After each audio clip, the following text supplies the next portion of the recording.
प्रदेश में जनता इनको 50 सीट में समेट रही थी। मध्य प्रदेश में जो इन्होंने कांड किया है, मध्य प्रदेश की जनता ने अपने आंखों से सारा खेल खेल लिया। अब लोकतंत्र वास्तव में खतरे में है, ये सच्चाई है। खतरे में बैन करो, बैन करो, बैन करो, बैन करो, बैन करो, लोकतंत्र की हत्या करना बंद करो, बंद करो, बंद करो।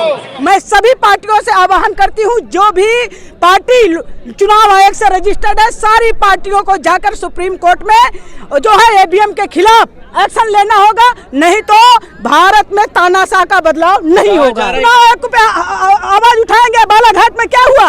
एसडीएम को सस्पेंड किया, तहसीलदार को किया, कैसे खुल गया ईवीएम का ढक्कन?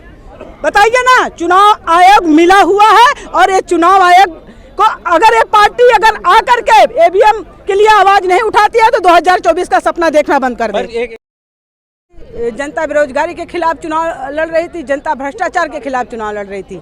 सच्चाई है कि आज जनता के अधिकारों का हनन हुआ है। जब तक ये ईवीएम रहेगी, जनता का लोकतंत्र बहाल नहीं होगा, ये सच्चाई है। और मैम, ये क्या वजह हुई कि जब हार की तरफ जाते हैं तो ईवीएम याद आ जाती है? देखिए, हार क्या, हम जनता से जाकर के पूछो, जो जनता ठगी गई है, जिनके जनता ने वोट नहीं दिया है। आप कैसे जीत रहे हैं फिर? एक राज्य तो तुमने दे दिया और उसी पर सुई अटका दी। जनता ने दिया, जनता ने दिया, जनता ने दिया। वहाँ पर जनता ने दिया, वहाँ पर घपला नहीं हुआ। मध्य प्रदेश में जनता इनको 50 सीट में समेट रही थी। मध्य प्रदेश में जो इन्होंने कांड किया है, मध्य प्रदेश की जनता ने अपने आंखों से सारा खेल खेल लिया। अब लोकतंत्र वास्तव में खतरे में है, ये सच्चाई है। खतरे में है लोकतंत्र? हाँ, लोकतंत्र खतरे में है। कैसे खतरे में? आप कर्नाटक जीते, आप हिमाचल जीते, आपने ईवीएम का कोई नाम नहीं लिया। ये सब दिखावा था, लेकिन ये तो अच्छा हुआ कि जनता की आंखें खुल गई। 2024 के लिए अगर जनता ईवीएम नहीं बदलेगी तो ये तानाशाह शासन बरकरार रहेगा। तो आगे क्या आप ईवीएम के खिलाफ कोई आप आंदोलन करने जा रहे हैं? क्या आप शिकायत करेंगे या सिर्फ जब हार होगी जब ही आप बोलेंगे, बयान देंगे? हम तो हार से बचने के लिए नहीं, हम जीत का भी सामना करते हैं और हार का भी सामना करते हैं। सच्चाई है, मैं सभी पार्टियों से आह्वान करती हूँ, जो भी पार्टी चुनाव आयोग से रजिस्टर्ड है, सारी पार्टियों को जाकर सुप्रीम कोर्ट में जो है ईवीएम के खिलाफ एक्शन लेना होगा, नहीं तो भारत में तानाशाह का बदलाव नहीं होगा। जा रहा है कि मोदी की गारंटी जो है वो भारी पड़ गई है। कोई गारंटी नहीं है, जनता ने वोट दिया ही नहीं है और सरकार बन रही है, तो जनता भी तो समझ गया। और सुनो, अगर ये ईवीएम का खेला बंद नहीं होगा तो जनता रोडों पे होगी, ये सच्चाई है। कहाँ रोडों पे होगी?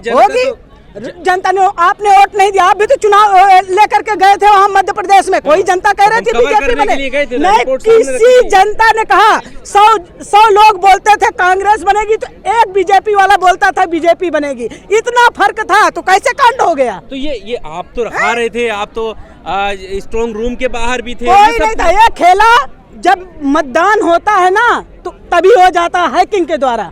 ये बहुत, अगर इसको अगर कांग्रेस अब नहीं समझेगी ना तो 2024 का सपना देखना बंद कर दे। तो आपकी उम्मीद, अभी जो नतीजे आ रहे हैं उसमें आपको कौन से स्टेट में, कहां पर आपको उम्मीद लग रही है अभी भी? देखिए, हमें कोई अभी उम्मीद नहीं है। जब खेला हो गया तो हो गया, ये सच्चाई है। हो गया। एक राज्य भी आपको नहीं लग रहा? एक राज्य तेलंगाना दे दिए हैं, अलावा नहीं है। इसके अलावा कोई कहीं दिख ही नहीं रहा है। जब सुई फिट कर दी गई है तो सुई नीचे आने का नाम ही नहीं ले रही। क्या बात करते हो? स्वतंत्र इलेक्शन कमीशन के ऊपर भी आप देखिए, चुनाव आयोग पे आवाज उठाएंगे। बालाघाट में क्या हुआ? एसडीएम को सस्पेंड किया, तहसीलदार को किया, कैसे खुल गया ईवीएम का ढक्कन? बताइए ना। चुनाव आयोग मिला हुआ है और ये चुनाव आयोग को अगर ये पार्टी अगर आकर के ईवीएम के लिए आवाज नहीं उठाती है तो 2024 का सपना देखना बंद कर दे। एक आखिरी सवाल ये उठता है कि जब आपकी पार्टी चुनाव जीतती है तब आप ना इलेक्शन कमीशन पर सवाल खड़े करते हैं, ना ईवीएम पर सवाल खड़े करते हैं। जब आप हारते हैं तभी देखिए, जब चोर चोरी करता है ना तो कुछ चीजें ऐसी रख देता है कि आदमी को भरोसा हो जाए कि ईवीएम सही है। हम तो पहले से कह रहे हैं कि ईवीएम का घोटाला होता है, ये सच्चाई है। तो चोरी बड़ी जो है बारीकता से चोरी की गई है, तो जनता के अधिकारों का हनन हो गया। भाई साहब, आपके चैनल के माध्यम से बता दे रही हूँ, अगर ये ईवीएम बैन नहीं हुई भारत में तो सत्ता परिवर्तन नहीं होगा, ये सच्चाई है।